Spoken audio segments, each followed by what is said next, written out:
All right. Hi, I am Rita Molino, and I am going to be sharing with you how you're going to approach this assignment, Unpacking a Standard for Module 6, Unit 1, Activity 2, and how you're going to use the framework of special education to complete this assignment. But first, we should take a look at what the actual assignment is on the Moreland platform.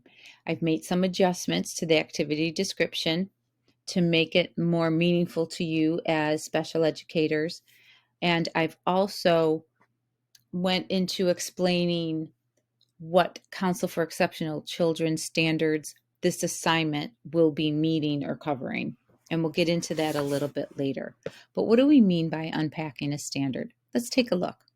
What you're going to be doing is you're going to obtain a copy of your school, state, or country standards or curriculum framework for the content area and grade level that you're seeking certification in. In your case, it's special education.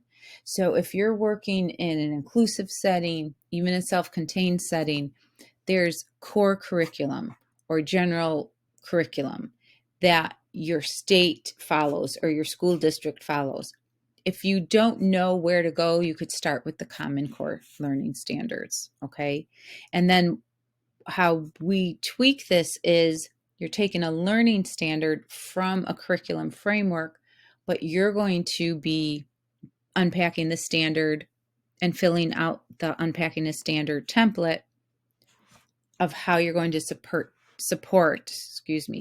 diverse learners. All right. So you're going to select a learning standard from whatever curriculum framework you're looking at, for example, Common Core, but pick a standard that you'll be able to build an entire unit plan on, creating 5 lessons from it. So then you need to consider what the goals are for the unit that you'll be teaching based on this learning standard. You're going to make a copy of the Unpacking a Standard template in Activity Resources. Name what your standard is and the source. Where did you get it from? You need to identify the big idea. What would the lesson be about? But honestly, it's more than just stating the nouns or what the content's going to be from the learning standard. So this, for example, just say I'm a teacher, a special education teacher. I'm going to teach a science class on matter, solid, liquid, and gas. So the big idea is more than that. It's more than this statement that matter exists in 3 forms. Yes, it does exist in 3 forms, but the big idea goes deeper. You need to explain the why. Why is this important for your students to learn? Why will this be meaningful to your students beyond the lesson, beyond school? That's truly what a big idea of a lesson is. And we'll take a closer look at that. All right. So the big idea is that matter exists in 3 forms. That's the most basic level of understanding what the big idea is. And I can't wait to share what I have on I created an exemplar for this assignment for you. Then you have to identify how students will demonstrate that they've mastered the standard. So when we unpack a standard, the first thing you do is you're going to look at the nouns and the verbs. What do you want your students to know? What do you want them to do? Nouns are the know, the verbs are the do or the skills. So what the end goal by the end of this lesson, what do you want them to know and do? That's how you're going to be unpacking the standard, looking at nouns and verbs. So when you need to explain how you're going to identify if and when the students master the standard, that's when you take a look at the verbs. And you want verbs from Bloom's Taxonomy.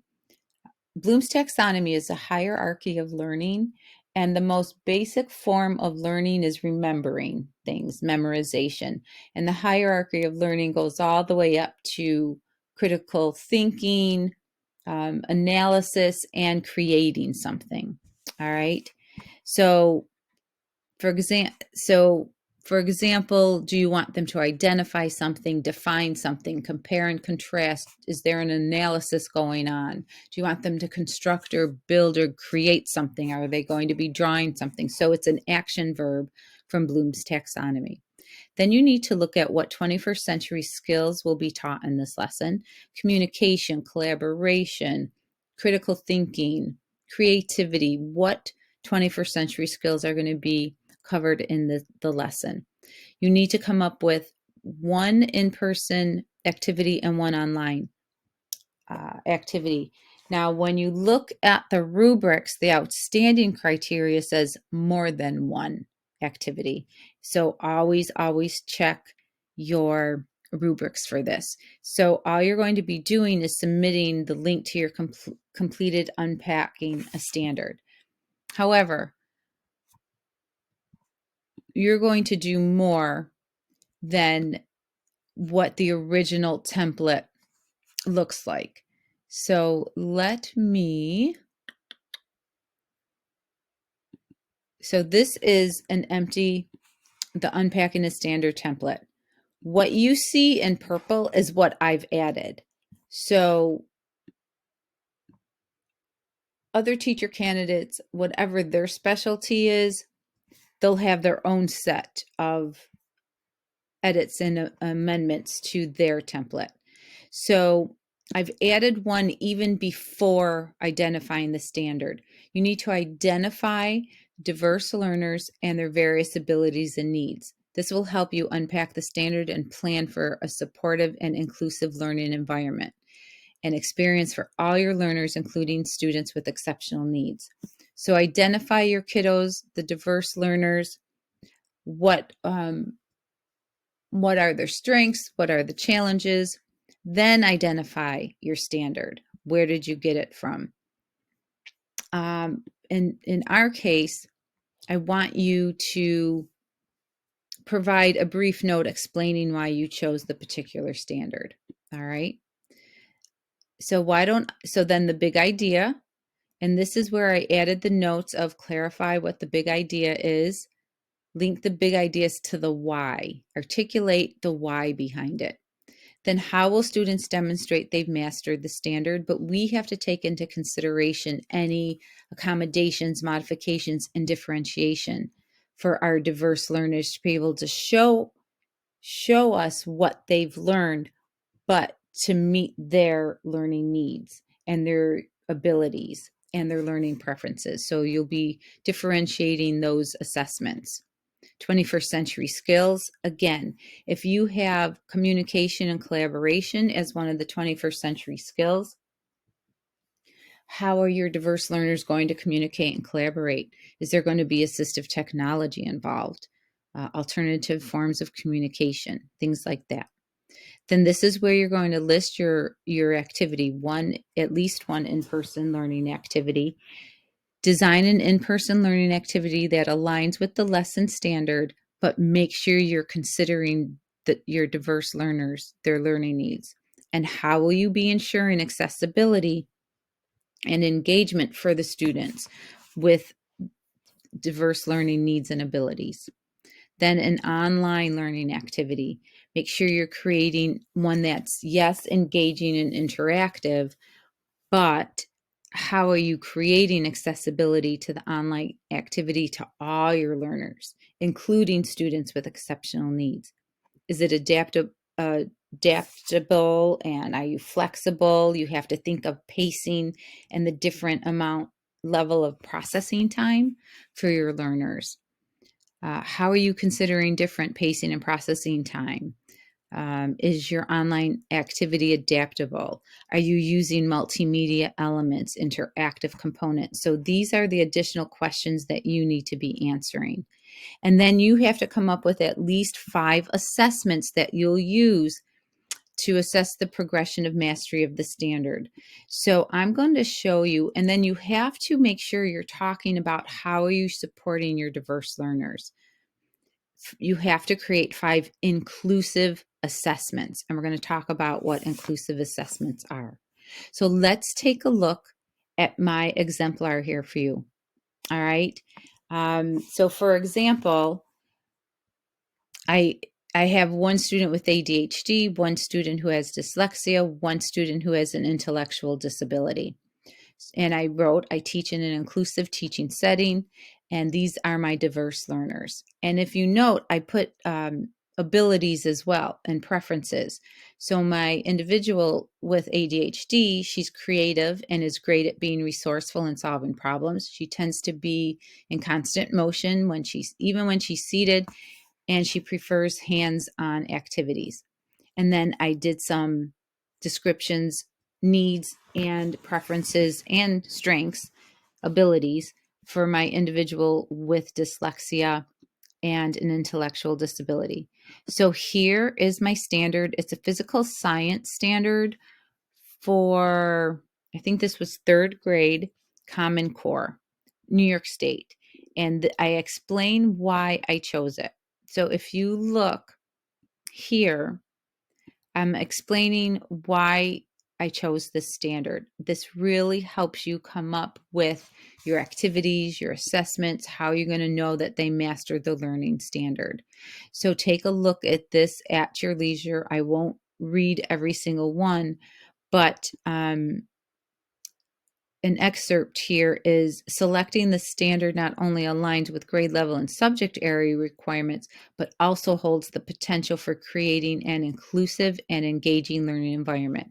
It's focused on observation, hands-on exploration, and real-world connections, makes it suitable for meeting the needs of diverse learners and students with exceptional needs in either a special education setting or an inclusive setting. So what the standard is, it is ask questions and use observations to test the claim that different kinds of matter exist as solid or liquid or gases. I need to include gases there. So the emphasis should be on observing and describing similarities and differences. So that's the standard. I'm going with the example that was on the platform. I figured it'd be easier for you to follow along. Then the big idea. So this is why it's important for our students to learn this. Understanding the three states of matter, solid, liquid, and gas, becomes crucial for unraveling the mysteries of substance behavior and transformation. The knowledge serves as a practical tool, enabling us to make sense of everyday experiences of observation. Recognizing these states provides a foundational framework for explaining various physical phenomena, fostering a deep appreciation for practical applications, and empowering every learner to understand the interactions of matter uniquely within our physical world. To illustrate, comprehending the differences between solid and liquid states helps explain something like, why does ice melt, or boiling water? So things that are meaningful to everyday lives. Now, if this isn't in the tone or type of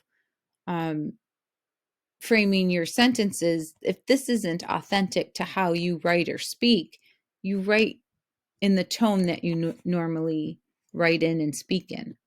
But I want this is the foundation for future learning, and it really helps our students understand why certain things happen when matter changes, or like how water turns to ice when you melt ice, or boiling water. So that's the big idea, not just restating the content of it. Knowing the difference between gas, solid, and liquid.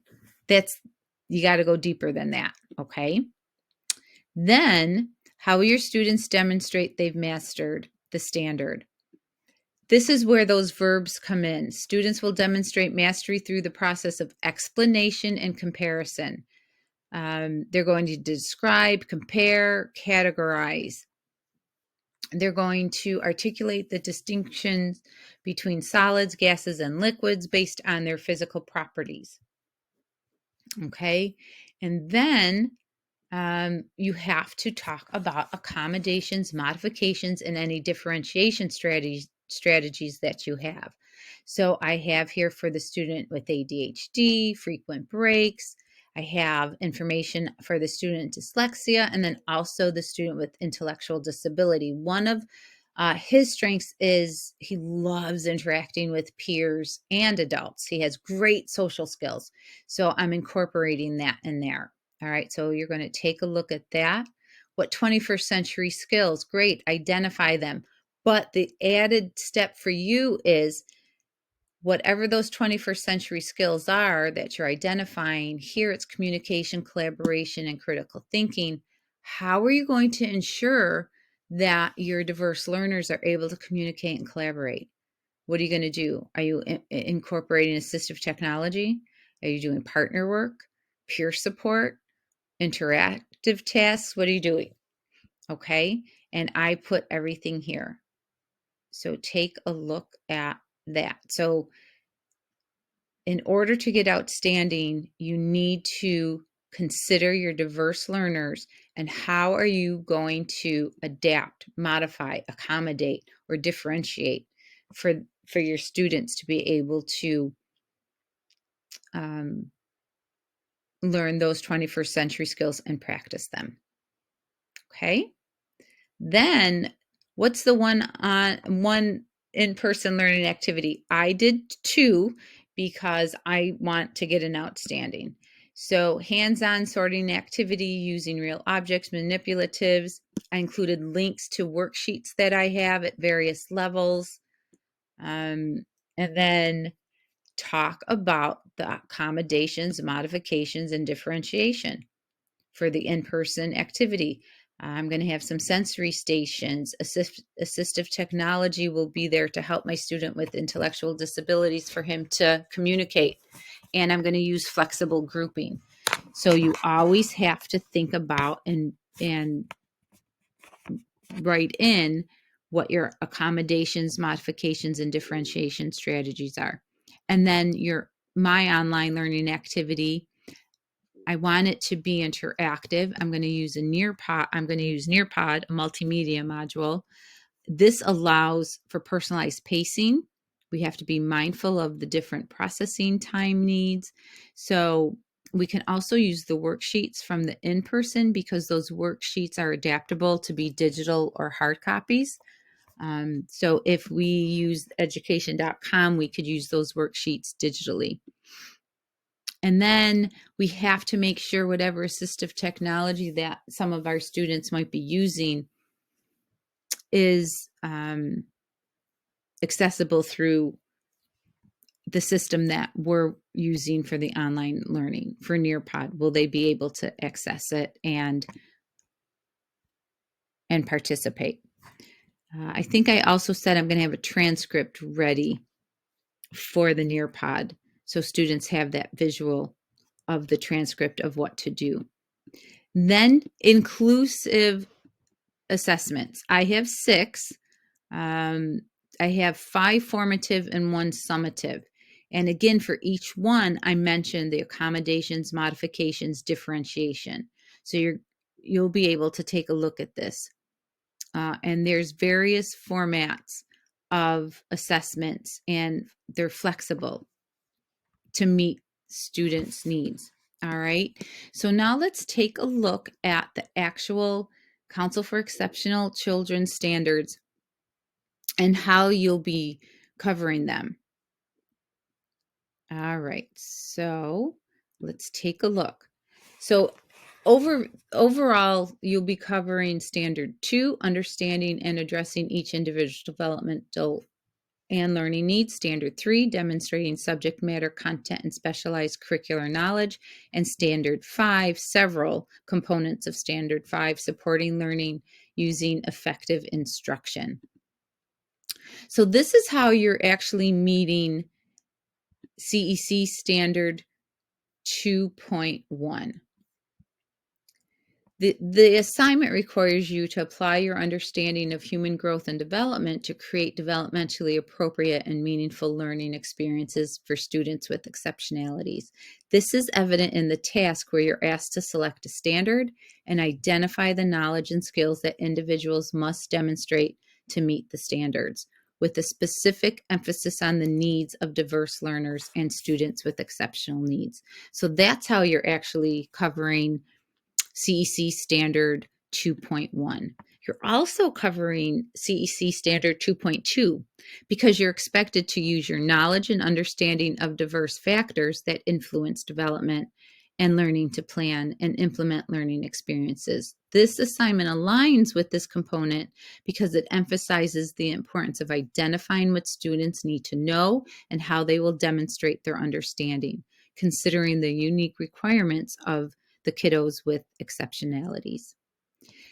And you'll be covering CEC Standard 3.1 because you're required to obtain a copy of the relevant standard or curriculum framework for special education, including the content and grade level. This requires the application of academic subject matter content to inform instructional decisions or creating your instructional activities for your students with exceptionalities.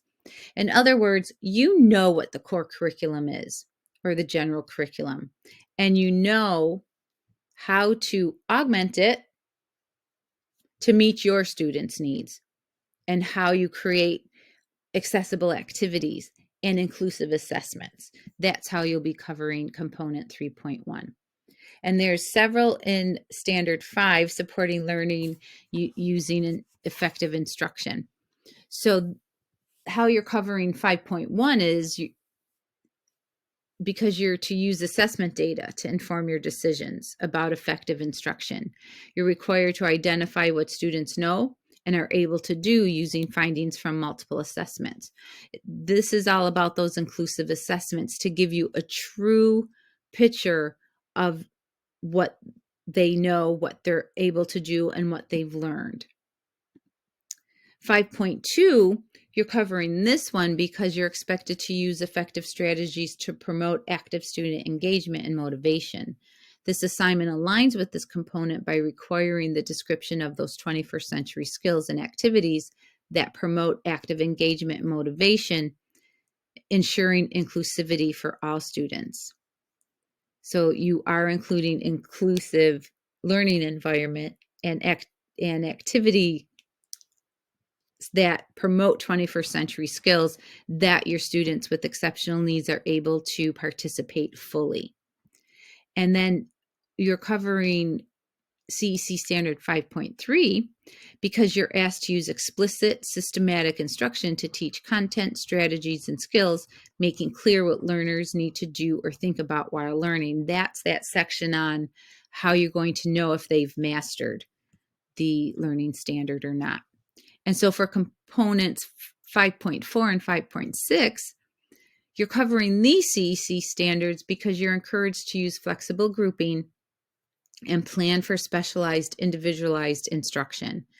The assignment reflects these components by requiring you to engage in tailored small group activities, use of modifications, accommodations, assistive technology if applicable, and design in-person online learning activities that support the abilities and needs of students with exceptional needs. So a lot of CEC standards are being covered. Again, 2.1, 2.2, 3.1, 5.2, 5.3, 5.4, 5.6.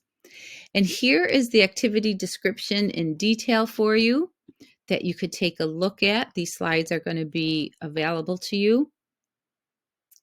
So I want to talk about those 5 inclusive assessments. And what I mean by inclusive assessments is they encompass a range of evaluation practices crafted to accommodate and partially gauge the performance and progress of individuals, including those with diverse abilities, learning preferences, and needs. The objective of inclusive assessments is to establish an environment and evaluation process that reduces barriers, ensuring equal opportunities for all participants, no matter what their differences are, what their learning needs are, okay, whatever challenges they might have. By embracing inclusivity in assessments, we aim to establish a learning and evaluation environment that respects diversity, fosters equity, and supports the success of every individual, no matter what their needs or challenges are. So you could read through these on your own, but accessibility, all learners need to be able to access the assessments, that they're able to show you what they've learned in the best way that they can. Be flexible, recognize and accommodate different learning preferences, multiple ways to demonstrate their understanding. Fairness, how you're differentiating, that's what inclusive assessments are all about. What are you modifying? Are you modifying the number of questions or the level of expectations, accommodations?